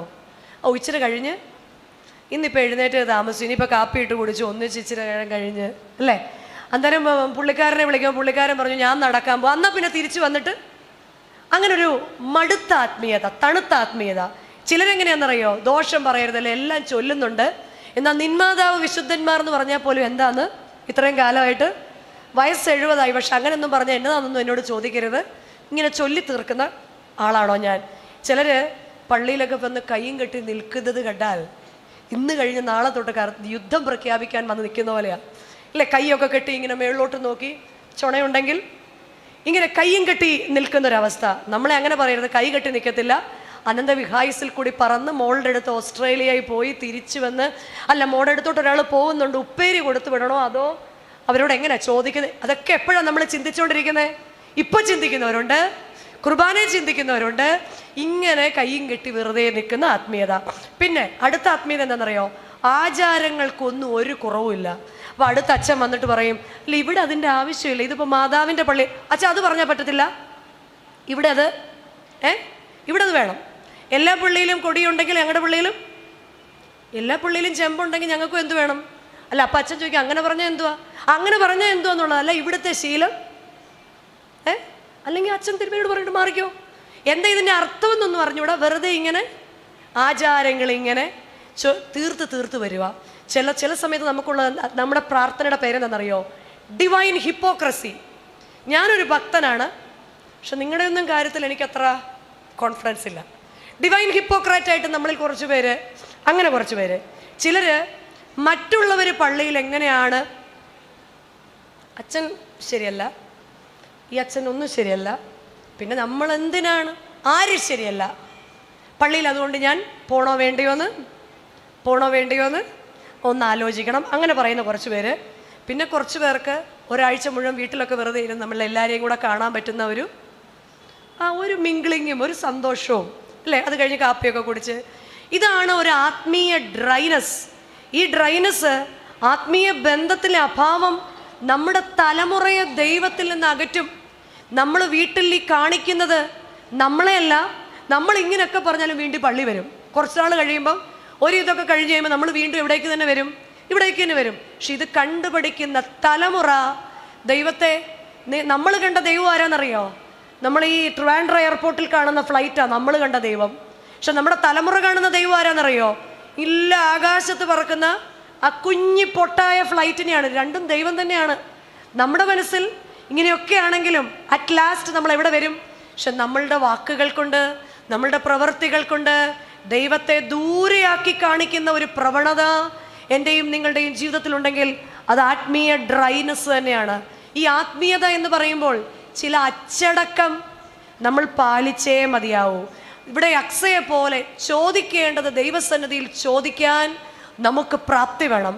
മെറ്റീരിയലായിരിക്കുന്ന കാര്യങ്ങളെക്കാൾ കൂടുതൽ കർത്താവ് നമ്മളോട് പറയുന്നത് യെശയ്യാ പ്രവാചകന്റെ പുസ്തകം 58-ാം അധ്യായം 11-ാം വാക്യം, യഹോവ നിന്നെ എല്ലായ്പ്പോഴും വഴി നടത്തും. യഹോവ നിന്നെ എല്ലായ്പ്പോഴും വഴി നടത്തുമെന്നാണ്. ഈ ധൈര്യം ഉണ്ടാകണമെങ്കിൽ വീണ്ടും പരിശുദ്ധ അമ്മയെ പോലെ ആയിത്തീരണം. പരിശുദ്ധ അമ്മ ദൂതൻ്റെ മുൻപാകെ നീ ഗർഭം ധരിച്ചൊരു കുഞ്ഞിനെ പ്രസവിക്കൂ എന്ന് പറഞ്ഞപ്പോൾ ഇങ്ങനെ എന്താ എന്നുള്ള രീതിയിൽ നിന്നപ്പോൾ ദൂതൻ പരിശുദ്ധ അമ്മയോട്, വിശുദ്ധ ലൂക്കോസിന്റെ സുവിശേഷം 1-ാം അധ്യായത്തിന്റെ 35-ാം വാക്യത്തിൽ ദൂതൻ പറയാണ്, പരിശുദ്ധാത്മാവ് നിന്റെ മേൽ വരും, അത്യുന്നതന്റെ ശക്തി നിന്റെ മേൽ ആവസിക്കും, ആകയാൽ നിന്നിൽ നിന്ന് ഉതിരുന്നതെല്ലാം ഉത്ഭവിക്കുന്നതെല്ലാം വിശുദ്ധ പ്രജയായി, നിന്നിൽ നിന്ന് ഉത്ഭവിക്കുന്നത് വിശുദ്ധ പ്രജയാകും. ഇത് നമ്മളോടും പറയാണ്. നമുക്കും പലതും സാധിക്കാത്തത് എന്തുകൊണ്ടെന്നറിയോ? നമുക്ക് പരിശുദ്ധാത്മാവിൻ്റെ അഭാവമാണ്. പരിശുദ്ധാത്മാവിനെ കൂടാതെ ഈ ലോക ജീവിതത്തിൽ ഒരു ക്രിസ്ത്യാനിക്ക് മുന്നോട്ട് പോകാൻ സാധിക്കില്ല. അവിടെയാണ് സ്പിരിച്വൽ ഡ്രൈനസ് വരുന്നത്. ഇങ്ങനെ എന്തെങ്കിലുമൊക്കെ കാട്ടിക്കൂട്ടി പെരുന്നാൾ നടത്തി മുന്നോട്ട് പോകാനല്ലാതെ ദൈവത്തിൻ്റെ പരിശുദ്ധാത്മാവിനെ കൂടാതെ, കാരണം ജ്ഞാനത്തിൻ്റെയും സത്യത്തിൻ്റെയും ആത്മാവാണ്, ആലോചനയുടെ ആത്മാവാണ്. ഈ പരിശുദ്ധാത്മാവാണ് നമുക്ക് വേണ്ടത്. ഈ പരിശുദ്ധാത്മാവ് നമുക്ക് വന്നാൽ എന്ത് ഗുണമുണ്ടെന്നറിയാമോ? 58-ാം അധ്യായം 11-ാം വാക്യത്തിൽ വീണ്ടും പറയുന്നുണ്ട് യെശയ്യാ പ്രവാചകൻ, നീ നനവുള്ള തോട്ടം പോലെയാകും, വെള്ളം വറ്റിപ്പോകാത്ത നീരുറവയായി മാറും. ഏതു പ്രായത്തിലും നീ നനവുള്ള തോട്ടം പോലെ, വെള്ളം വറ്റാത്ത നീരുറവ പോലെ ഒരു ലോകത്തിൻ്റെ നിരാശയും നിന്നെ ബാധിക്കില്ല. അക്സയെ പോലെ നീരുറവയെ ചോദിച്ചു വാങ്ങാൻ നമുക്ക് സാധിക്കണം. വീണ്ടും പരിശുദ്ധാത്മാവ് വന്നു കഴിഞ്ഞാൽ എന്ത് കിട്ടും? നിന്റെ സന്തതി പുരാതന ശൂന്യങ്ങളെ പണിയും. നിനക്ക് പോലും സാധിക്കാത്തത്, ദാവീദ് രാജാവിന് സാധിക്കാത്തത് ശലോമോനിൽ കൂടെ ദൈവം പൂർത്തീകരിച്ചതുപോലെ പുരാതനമായിട്ടുള്ള നിന്റെതിനെല്ലാം തിരികെ കൊണ്ടുവരുവാൻ നിന്റെ സന്തതിയെ ഈ ദേശത്ത് ദൈവം എഴുന്നേൽപ്പിക്കും. വീണ്ടും പറയുന്നു, തലമുറയായി കിടക്കുന്ന അടിസ്ഥാനങ്ങളെ നീ കെട്ടിപ്പൊക്കും. ആർക്കും സാധിക്കാത്ത പലതിനെയും ഉയർത്തിക്കൊണ്ടുവരുവാൻ ദൈവത്തിൻ്റെ കൃപയുള്ള മക്കൾക്ക് മാത്രമേ ഈ കാലത്തിൽ ഉണർന്നിരിക്കാനും ഒരുങ്ങിയിരിക്കാനും ഒക്കെ കൃപയുടെ ഒരു ശേഷിപ്പ് ആവശ്യമാണ്. കൃപയുള്ള തലമുറ. നമ്മളെക്കുറിച്ചല്ല, നമ്മുടെ തലമുറകളെക്കുറിച്ചൊന്ന് ചിന്തിച്ച് നോക്കിക്കേ. നമ്മൾ ആരാണെന്നറിയാൻ നമ്മുടെ തലമുറയൊന്ന് സൂക്ഷിച്ചു നോക്കിയാൽ മതി. നമ്മുടെ തലമുറയൊന്ന് സൂക്ഷിച്ചു നോക്കുക. ജീവിതത്തിൻ്റെ പല തിരക്കുകളിലും എൻ്റെ മക്കൾക്ക് ഞാൻ എവിടെയെങ്കിലും വെച്ച് ദൈവത്തെ കൊടുക്കാൻ മറന്നുപോയോ? പക്ഷെ ചിലർ എത്ര പ്രാർത്ഥിച്ചിട്ടും തലമുറകൾ തെറ്റിപ്പോയവരുണ്ട്. സാരമില്ല, വീണ്ടും കണ്ണുനീരോടുകൂടി നീരുറവയ്ക്ക് വേണ്ടി പ്രാർത്ഥിക്കുക. നമ്മുടെ പിതാക്കന്മാരെ പോലെ മുട്ടുമുടക്കുന്ന തലമുറയെ ദൈവം നമ്മുടെ മുൻപിൽ കാണിച്ചു തരും. നനവുള്ളവർ പാപത്തെക്കുറിച്ചും നീതിയെക്കുറിച്ചും ന്യായവിധിയെക്കുറിച്ചും ഒക്കെ ബോധമുള്ള തലമുറയാകണം. നമ്മൾ ഈ കടന്നു വരുന്നതുകൊണ്ട് ഒരുവനെങ്കിലും പാപത്തെക്കുറിച്ചുള്ള ബോധവും നീതിയെക്കുറിച്ചുള്ള ബോധവും, കർത്താവേ നിന്റെ ന്യായവിധിയുടെ മുമ്പിൽ ഞാൻ എങ്ങനെ നിൽക്കും എന്നുള്ള ബോധവും ഓരോ ദിവസവും നമ്മളെ ഓരോരുത്തരെയും ഭരിക്കുമ്പോഴാണ് നമ്മുടെ എല്ലാം പ്രത്യാശയുടെ നങ്കൂരം ക്രിസ്തുവാണെന്ന് നമുക്ക് ഉറപ്പിക്കാൻ സാധിക്കുക. ഈ മനുഷ്യൻ്റെ അടിസ്ഥാന ആവശ്യം, ബേസിക് നീഡ്സ്. ഞങ്ങളുടെ ബയോളജി ടീച്ചർ ഇവിടെ ഇരിപ്പുണ്ട് കേട്ടോ. ചിലപ്പോൾ ചാടി എഴുന്നേറ്റ് ബിനിക്കൊച്ചമ്മ പറയും ബേസിക് നീഡ്സ്, ഫുഡ്, ഷെൽട്ടർ, ഇതൊക്കെ ചാടി എഴുന്നേറ്റ് പറയാൻ സാധ്യതയുണ്ട്. അപ്പം ഇവിടെ മനുഷ്യൻ്റെ അടിസ്ഥാന ആവശ്യങ്ങൾ നമുക്കറിയാം അല്ലേ? ആഹാരവും വസ്ത്രവും പാർപ്പിടവും. ശരിക്കും മനുഷ്യൻ്റെ നമ്മുടെ ഏറ്റവും വലിയ ആവശ്യം എന്താ? ഒന്നും തന്നില്ലേലും മൂക്കും വായും കൂടെ പൊത്തിപ്പിടിച്ചാൽ നമുക്ക് ജീവിക്കാൻ പറ്റുമോ? ഓക്സിജനാണ് അല്ലേ നമ്മുടെ ഏറ്റവും ആവശ്യം. നമുക്ക് ശ്വാസം നമുക്ക് വളരെ ഇമ്പോർട്ടൻ്റാണ്. അത് ഈ വീസിങ് ഉള്ളവരോട് ചോദിക്കണം, ശ്വാസം മുട്ടിയ പ്രശ്നമുണ്ടോ ഇല്ലയോ എന്ന്. ശ്വാസം മുട്ടലൊരു ബുദ്ധിമുട്ടുള്ള കാര്യമാണോ? എന്നാൽ നമ്മൾ മനസ്സിലാക്കേണ്ട ഒരു കാര്യമുണ്ട്. നമ്മുടെ പുറത്തെ മനുഷ്യന് ഓക്സിജൻ ആവശ്യമാണെങ്കിൽ നമ്മുടെ അകത്തെ മനുഷ്യനുണ്ട്. അകത്തെ മനുഷ്യൻ ദൈവത്തിന് ആവശ്യം എന്തുമാത്രമേ ഉള്ളൂ? നമ്മുടെ പുറത്തെ മനുഷ്യനെ നമ്മുടെ മക്കൾ കൊണ്ട് കല്ലറയ്ക്കകത്ത് കുഴിച്ചു വിട്ടും എഴുതിരിയും കത്തിച്ചു വെക്കും. നമ്മുടെ അകത്തെ മനുഷ്യനെ ഉയരത്തിലേക്ക് പോകേണ്ടതാണ് നമ്മുടെ അകത്തെ മനുഷ്യൻ. ഈ അകത്തെ മനുഷ്യൻ്റെ ഓക്സിജൻ എന്താണെന്നറിയോ? പ്രാർത്ഥനയാണ് നമ്മുടെ അകത്തെ മനുഷ്യൻ്റെ ഓക്സിജൻ. ഈ ഓക്സിജൻ എന്തുമാത്രം, ചിലരെ കുറിച്ചൊക്കെ പറയാറില്ലേ, ഈ ഓക്സിജൻ സപ്ലൈ ഇല്ലാത്തത് കൊണ്ട് എൻ്റെ ഒരു അങ്കിളുണ്ട് കേട്ടോ, ഓക്സിജൻ സിലിണ്ടർ വെച്ചിരിക്കുക, കാരണം സ്വന്തമായി ശ്വസിക്കാൻ സാധിക്കാത്തത് കൊണ്ട്. എന്നാൽ അകത്തെ മനുഷ്യന് ഈ ഓക്സിജനാണ് പ്രാർത്ഥന. അങ്ങനെയെങ്കിൽ നമ്മളോട് തന്നെ ചോദിച്ചേ, എൻ്റെ വ്യക്തിപരമായി ഞാൻ ദൈവവുമായിട്ടുള്ള എൻ്റെ എത്ര നേരത്തെ ബന്ധം എനിക്കുണ്ട്? നമ്മളിൽ പലരും അങ്ങനെയാണെങ്കിൽ നമ്മുടെ അകത്തെ മനുഷ്യരിൽ പലർക്കും വെന്റിലേറ്ററിൽ കിടക്കുക അല്ലേ? നമ്മുടെ പലരുടെ അകത്തെ മനുഷ്യൻ ICU കിടക്കുക. ശ്വാസം ഉണ്ടോയെന്ന് ചോദിച്ചാൽ ജീവനുണ്ട് എന്നെനിക്ക് പേരുണ്ടെങ്കിലും ഞാൻ മരിച്ചവനാകുന്നു. വെളിപ്പാട് പുസ്തകം 3-ാം അധ്യായത്തിൽ പറയുന്നു, 2-ാം വാക്യത്തിൽ പറയുന്നു, ജീവനുണ്ട് എന്ന് പേരുണ്ടെങ്കിലും പുറമെയൊക്കെ ഇങ്ങനെ ഭക്തി വേഷമൊക്കെ എനിക്കുണ്ട്, പക്ഷെ ശക്തി സാക്ഷ്യമില്ലാതെ ഇങ്ങനെ വെന്റിലേറ്ററിൽ കിടക്കുക എൻ്റെ അകത്തെ മനുഷ്യൻ. അപ്പം നമുക്ക് എന്ത് വേണം? അകത്തെ മനുഷ്യന് പ്രാർത്ഥനയാകുന്ന ഓക്സിജൻ വേണം. രണ്ടാമത്തെ നമ്മുടെ ആവശ്യമാണ് ജലം. ഈ ജലമില്ലാതെ ഒന്നും നടക്കത്തില്ല. ജീവനുള്ള എല്ലാ വസ്തുക്കൾക്കും എന്ത് കൂടിയേ സാധിക്കൂ? നമുക്കറിയാം സിവിലൈസേഷൻസ് ഒക്കെ അല്ലേ, നാഗരികത സിവിലൈസേഷൻസ് എല്ലാം നദീതടത്തിലാണ് ഉണ്ടായിട്ടുള്ളത്. സോഷ്യൽ സ്റ്റഡീസ് ഒക്കെ പഠിച്ചിട്ടുള്ളവരാ. നദികളും വെള്ളങ്ങളും ഉള്ള തീരങ്ങളിലാണ് ഈ സിവിലൈസേഷൻസ് ഒക്കെ ഉണ്ടായിട്ടുള്ളത്. വീണ്ടും നമുക്കറിയാം ഈ ഭൂമിയിൽ എത്ര % വെള്ളമെന്നറിയോ? 71% വാട്ടറാണ് ഈ ഭൂമിയിൽ. നമ്മുടെ ശരീരത്തിൽ എത്ര വെള്ളം ഉണ്ടെന്നറിയോ? ശരാശരി ഒരു സാധാരണ മനുഷ്യൻ 60% വെള്ളം. അപ്പം നമുക്ക് എന്ത് കൂടിയേ തീരൂ? നമുക്ക് ജലം കൂടിയേ തീരൂ. അതുകൊണ്ടാ യേശു തമ്പുരാൻ ഉത്സവത്തിൻ്റെ ഒടുക്കത്തെ നാളിൽ നിന്നുകൊണ്ട് പറഞ്ഞത്, ദാഹിക്കുന്നേവരുമേ നിങ്ങൾ എൻ്റെ അടുക്കലേക്ക് വരുവിൻ, ദാഹിക്കുന്നവരെല്ലാം എൻ്റെ അടുക്കലേക്ക് വരണം. മനുഷ്യ ശരീരത്തിന് ആവശ്യമുള്ള എന്നിലെ ഇന്നർ മാൻ, അകത്തെ മനുഷ്യന് ആവശ്യമിരിക്കുന്ന ജലമാണ് പരിശുദ്ധാത്മാവ്, ഹോളി സ്പിരിറ്റ്. നമ്മളിൽ എത്ര പേർക്ക് ആ ബോധ്യമുണ്ട്? പരിശുദ്ധാത്മാവ് എൻ്റെ ഉള്ളിൽ വരണം. ഈ ദിവസത്തെ ശുശ്രൂഷകളിലെല്ലാം വചനം കേൾക്കുമ്പോൾ പരിശുദ്ധാത്മാവ് എൻ്റെ ഉള്ളിൽ വരണം. പാപത്തെക്കുറിച്ചൊരു ബോധം, എൻ്റെ കുറവുകളെക്കുറിച്ചൊരു ബോധം. ഈ ആദാമിന് ഈ സാന്നിധ്യം നഷ്ടപ്പെട്ട കൂട്ടത്തിൽ ബാക്കി മുഴുവനും കൂടെ പോയി. ഈ ഒരെണ്ണം താഴെ പോയപ്പോൾ ആദാമിൻ്റെ മുഴുവൻ പോയി. യഹോവയാം ദൈവം എന്ത് ചെയ്തു? മതി, ഇങ്ങ് വന്നേ, നീയും നിന്റെ ബെറ്റർ ഹാഫിനെ വിളിച്ച് ഇവിടുന്ന് ഇറങ്ങിക്കോളാൻ പറഞ്ഞു. എന്നിട്ട് യഹോവയാം ദൈവം എന്ത് ചെയ്തു? പറുദീസയ്ക്ക് ചുറ്റും വേലി കെട്ടി. പറുദീസ് നമുക്കാകെ ഒരാളുടെ വേലി അറിയത്തുള്ളത്. ആരുടെയാ? ശ്രീ സമാജക്കാർക്ക് നന്നായിട്ട് അറിയാം. ആരുടെ വേലിയാ? ഇയ്യോബിൻ്റെ വേലി അല്ലേ? സ്ത്രീകളോട് പ്രാർത്ഥിക്കാൻ പറഞ്ഞ ആദ്യം പ്രാർത്ഥിക്കുന്ന വാക്കാണ് ഇയ്യോബിന് വേലി കെട്ടിയതുപോലെ. ഇതാ വേലിയല്ല, പുറത്താക്കിയിട്ട് വേലിയും കെട്ടി. എൻ്റെയും നിങ്ങളുടെയും ആത്മീയ ഭൗതിക ജീവിതത്തിൽ നമ്മുടെ സംസാരങ്ങൾ കൊണ്ടോ നമ്മുടെ പ്രവർത്തനങ്ങൾ കൊണ്ടോ നമ്മുടെ നിഷേധാത്മകമായ ജീവിതം കൊണ്ടോ ആത്മീയ അഭിനയം കൊണ്ടോ എൻ്റെ ദൈവം എൻ്റെ അനുഗ്രഹങ്ങൾക്ക് വേലി കെട്ടി എന്നെ പുറത്താക്കുമോ? എൻ്റെ മക്കളുടെ അനുഗ്രഹത്തിന് പലപ്പോഴും വേലി കെട്ടി കിടക്കുന്നത് എൻ്റെ പ്രശ്നം കൊണ്ടാണോ? അവിടെ പരിശുദ്ധാത്മാവ് കൂടിയേ സാധിക്കൂ. ദൈവം എൻ്റെ അനുഗ്രഹങ്ങൾ എൻ്റെ മക്കൾക്ക് കൊടുക്കണമെങ്കിൽ എന്തു വേണം? ദൈവം ഒരു വേലി കെട്ടാതെ അനുഭവം എന്നിൽ ഉണ്ടാകണം. അടുത്ത എൻ്റെ ബേസിക് നീഡാണ് ആഹാരം, അല്ലേ? എനിക്ക് ആഹാരം വേണ്ട, ഒന്നും കഴിക്കുന്നില്ല അച്ഛാ, അതുകൊണ്ട് ഇത്രയേ ഉള്ളൂ എന്നൊക്കെ നമ്മൾ കൈകൊണ്ട് കാണിക്കും. ഈ ഇത്രയേ ഉള്ളൂ എങ്കിലും നമ്മുടെ ശരീരത്തിന് എന്ത് കൂടിയേ സാധിക്കൂ? എന്ത് കൂടിയേ സാധിക്കൂ? ആഹാരം കൂടിയേ സാധിക്കുള്ളൂ. നമ്മുടെ അകത്തെ മനുഷ്യനും എന്ത് വേണം? അകത്തെ മനുഷ്യനും എന്ത് വേണം? നമ്മുടെ അകത്തെ മനുഷ്യൻ്റെ ആഹാരമാണ് ദൈവത്തിൻ്റെ വചനം. ഇന്ന് സ്വാഗത പ്രസംഗത്തിൽ കൊച്ചച്ഛൻ ഏത് ഉപമയെക്കുറിച്ചാണ് പറഞ്ഞേ? ഏത് ഉപമയെക്കുറിച്ച് പറഞ്ഞ്?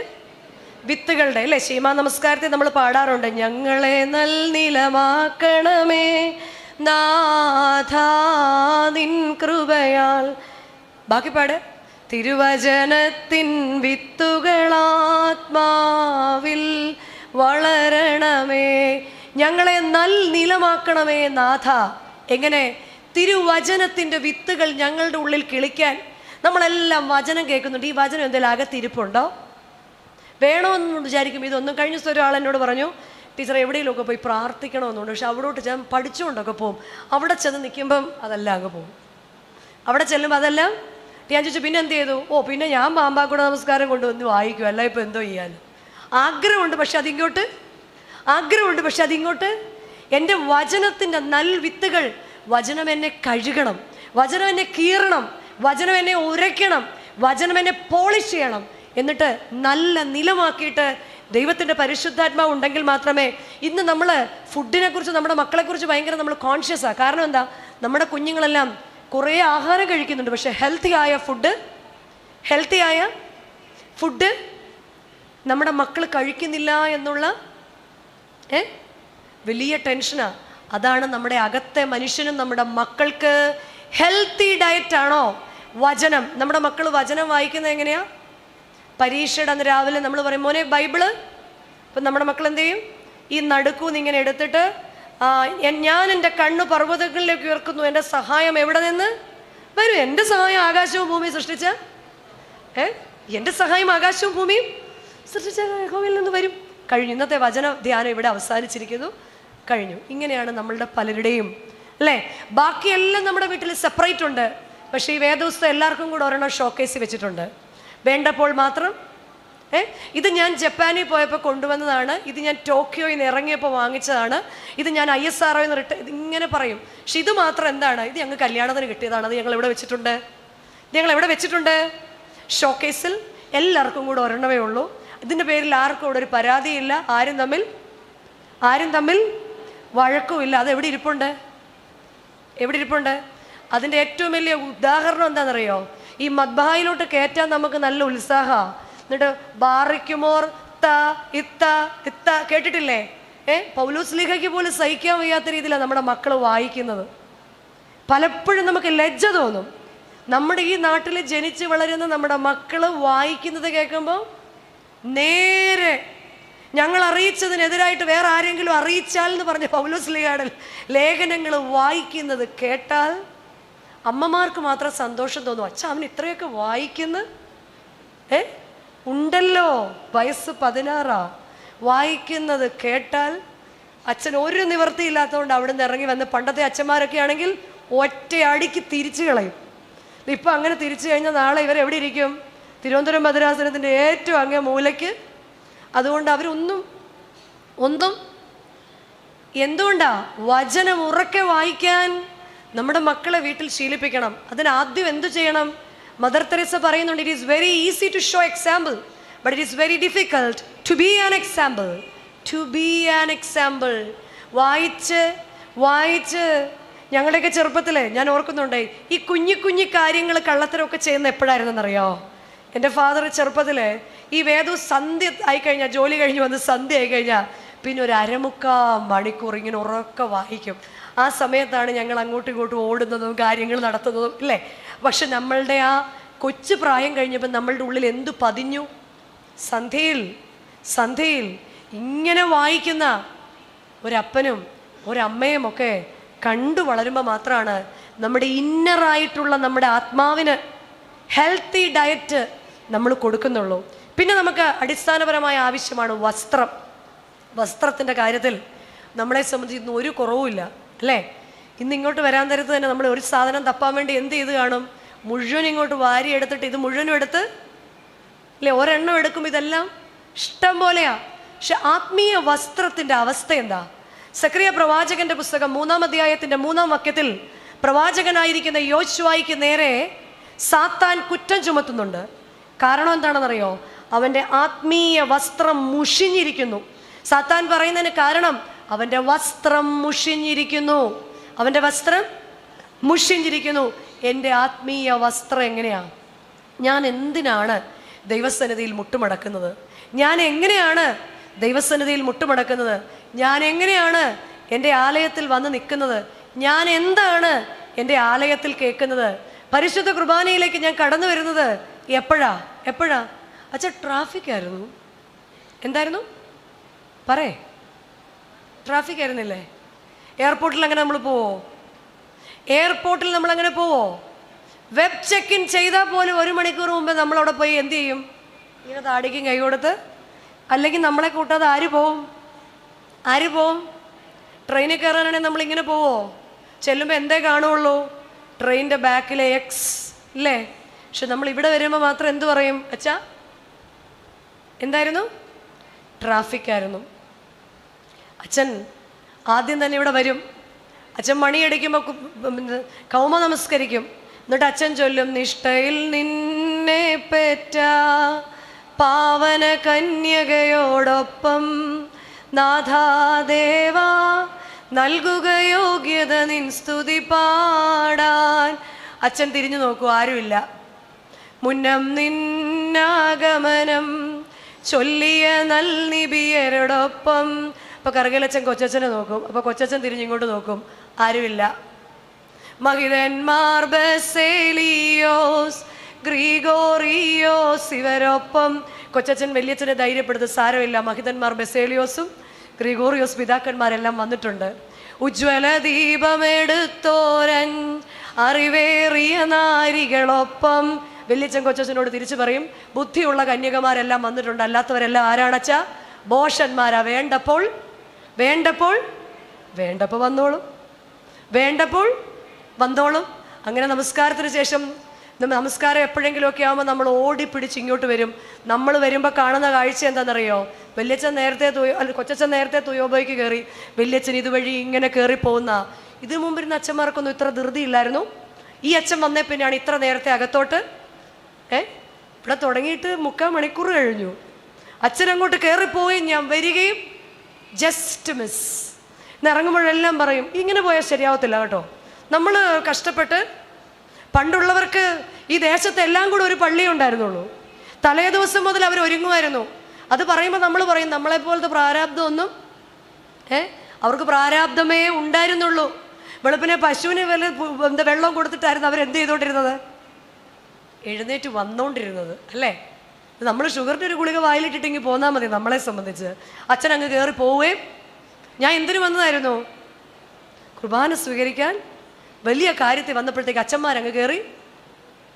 ഈ ഇടയായിട്ട് നമ്മൾ പിന്നെ അതിനെക്കുറിച്ച് വലിയൊരു ചർച്ച തന്നെ നമ്മൾ നടത്തും. അത് കഴിഞ്ഞ് പരിശുദ്ധ കുർബാന ആരംഭിച്ചതിന് ശേഷം ഏവങ്കേലിയോൻ വായിച്ചത് എന്താണെന്ന് ചോദിച്ചാൽ ആകെ അറിയാവുന്നത് സൺഡേ സ്കൂൾ പിള്ളേർക്ക് മാത്രമാണ്. കാരണം സൺഡേ സ്കൂളിൽ ചെല്ലുമ്പോൾ അവർ ചോദിക്കും, എന്താ ഇന്നെന്തായിരുന്നു? നമ്മളോട് ചോദിക്കണം. നമ്മൾ എന്തോ കേട്ടു എടി, ഞാനങ്ങ് ഒരാഴ്ചത്തേക്ക് വലിയ ആത്മീയ ആഹാരമായിട്ട്. അപ്പം നമുക്ക് കാണാൻ സാധിക്കണം, ഗിരിമേളൊക്കെ നിന്ന് കർത്താവ് പറയുന്നത് കാണാൻ നമുക്ക് പരിശുദ്ധ കുർബാനയിൽ സാധിക്കണം. വീണ്ടും പരിശുദ്ധ കുർബാനയുടെ അടുത്ത ഘട്ടത്തിലേക്ക് അച്ഛൻ തിരിഞ്ഞ് പ്രൊമിയോൻ സദറ വായിക്കുമ്പം അച്ഛൻ ഇങ്ങനെ അനുതാപ ഹൃദയത്തോടു കൂടി, കർത്താവെ, ഭൂമിയിലെ നിന്ദ്യ പൂഴിയായ ഞാൻ എൻ്റെ പാപത്തെയും എൻ്റെ ജനത്തിൻ്റെ പാപത്തെയും നിന്നോട് അർപ്പിക്കുന്നു, ഞങ്ങളോട് കരുണ തോന്നണമേ എന്ന് പ്രാർത്ഥിക്കും. നമ്മളപ്പം നേരത്തെ പറഞ്ഞതുപോലെ എന്ത് ചെയ്തുകൊണ്ടിരിക്കുക? ഓസ്ട്രേലിയ വഴി ഇങ്ങനെ ഉപ്പേരി കൊടുത്തു വിടണോ? അതോ ഇപ്രാവശ്യം നമ്മളിങ്ങനെ പൊയ്ക്കൊണ്ടിരിക്കുക. ഇടയ്ക്കിടയ്ക്ക് ആ മണി അടിച്ചില്ലായിരുന്നെങ്കിൽ നമ്മളെല്ലാം അങ്ങനെ ഇരുന്ന് സമാധിയായി പോകുമായിരുന്നു. ഇടയ്ക്കിടയ്ക്ക് അച്ഛൻ തിരിഞ്ഞിട്ട് പറയും, നിങ്ങൾക്ക് എല്ലാവർക്കും നിങ്ങൾക്ക് എല്ലാവർക്കും നിങ്ങൾ ഒരു സമാധാനവും കൊടുക്കുന്നില്ല. ഇവരാരും ആ സമാധാനം പറയുന്നില്ല കേട്ടോ. ഇവിടെ നിന്ന് ആരെങ്കിലും പറഞ്ഞു നോക്കിക്കുക സമാധാനം. അച്ഛൻ കൂടെ കൂടെ പറയുന്നുണ്ട് നിങ്ങൾക്ക് എല്ലാവർക്കും. ഇവിടെ ഇരിക്കുന്ന ആർക്കെങ്കിലും സമാധാനം ഉണ്ടോ? എന്താ കാര്യം? അച്ഛനോടൊപ്പം കർത്താവ് പറയുന്നുണ്ട്, ഞാൻ നിങ്ങൾക്ക് നൽകുന്ന സമാധാനമോ അത് ലോകം നൽകുന്ന സമാധാനമല്ല, ലോകം നൽകുന്നത് പോലെയുള്ള സമാധാനമല്ല. കാരണം ഏതവസ്ഥയിലും പ്രത്യാശയുടെ നങ്കൂരം ക്രിസ്തുവായിരിക്കണം. അപ്പോൾ നിങ്ങൾ ആ പ്രശ്നത്തിൻ്റെ നടുവിൽ സമാധാനം കണ്ടെത്താൻ ശീലിക്കും. വലിയ വലിയ രോഗങ്ങളുമായിട്ട് കടന്നു പോകുന്നവരെ ആശ്വസിപ്പിക്കാൻ നമ്മൾ ചെല്ലും. നമ്മൾ അവരെ കാണുമ്പോൾ കരയും. അപ്പോൾ അവർ നമ്മളോട് പറയും, സാരമില്ല, കർത്താവ് ഇതിനെല്ലാം നമ്മൾ കരഞ്ഞേച്ച് തിരിച്ചു. ശ്രദ്ധിച്ചിട്ടുണ്ടോ? വലിയ വലിയ പ്രതിസന്ധി കൂടെ ഒക്കെ കടന്നു പോകുന്നവരെ ആശ്വസിപ്പിക്കാൻ നമ്മൾ ചെല്ലും, നമ്മൾ കരയുകയും ചെയ്യും. അവർ നമ്മളോട് പറയും, സാരമില്ല, ദൈവമെല്ലാം. കാരണം ചെറിയതുപോലും നമുക്ക് താങ്ങാൻ പലപ്പോഴും സാധിക്കാറില്ല. പക്ഷെ വലുതിൽ കൂടെ നമ്മൾ കടന്നു പോവുകയും ദൈവത്തിൻ്റെ സമാധാനം സത്യമായിട്ട് സ്വീകരിക്കാൻ നമുക്ക് സാധിക്കണം. അതിനുശേഷം കർത്താവിൻ്റെ തിരുശരീര രക്തങ്ങൾ അച്ഛൻ കൈകളിലെടുത്ത് പ്രാർത്ഥിക്കുന്നതിന് തൊട്ടു മുൻപേ മാലാഖമാർ പരിശുദ്ധൻ പരിശുദ്ധൻ, അന്നേരം പറയുന്നത് പെരുവെള്ളത്തിൻ്റെ ഇരമ്പൽ പോലെ. എത്ര മാലാഖമാരാ? ഒന്നോ രണ്ടോ മാലാഖമാരല്ല, 9 വൃന്ദം. നമ്മൾ അന്നേരം ഇതൊന്നും അറിയുന്നില്ല. അത് പകുതി ആകുമ്പോഴാണ് നമ്മൾ കേൾക്കുക പരിശുദ്ധൻ തൊട്ടാച്ച്. എല്ലാവരും ചൊല്ലുമ്പോൾ നമ്മൾ എന്ത് ചെയ്യും? കൂടെ പരിശുദ്ധൻ പരിശുദ്ധൻ പരിശുദ്ധൻ. ശരിക്കും 9 വൃന്ദം മാലാഖമാരോടൊപ്പമാണ് പിതൃപുത്ര പരിശുദ്ധാത്മാവാം ദൈവത്തെ സ്തുതിക്കാൻ നമുക്ക് അന്നേരം അവസരം നൽകുന്നത്. അത് കഴിയുമ്പോൾ നമുക്ക് നല്ല ഉത്സാഹമാണ്. കാരണം എന്താ? ഇനി ഒരു പ്രാർത്ഥനയും കൂടെ കഴിഞ്ഞാൽ പിന്നെ നമുക്ക് പരിശുദ്ധാത്മാവ് ആവസിച്ച് ഈ അപ്പത്തെ കർത്താവിൻ്റെ തിരുശരീരം തിരു രക്തം കൂടെ കേൾക്കുകയും നമ്മൾ പിന്നെ എന്ത് ചെയ്യും? പിന്നെ ഇരിക്കാനുള്ള തയ്യാറെടുപ്പിലാണ് അല്ലേ? നമ്മൾ ലാൻഡ് ചെയ്യുന്നൊരു ഫ്ലൈറ്റിൻ്റെ റൺവേയുടെ ആ ഒരു പ്രകടനമാണ്. പിന്നെ നമ്മൾ ആ ഇരിക്കാനുള്ള ഒരു തയ്യാറെടുപ്പിലാണ്. പിന്നെ ഇരുന്ന് കഴിഞ്ഞാൽ എന്താണ്? ഇരിക്കുന്നത് നമ്മുടെ വിചാരം അതിനിടയ്ക്ക് ഈ ഇൻ്റർവെല്ലാണെന്നാണ്.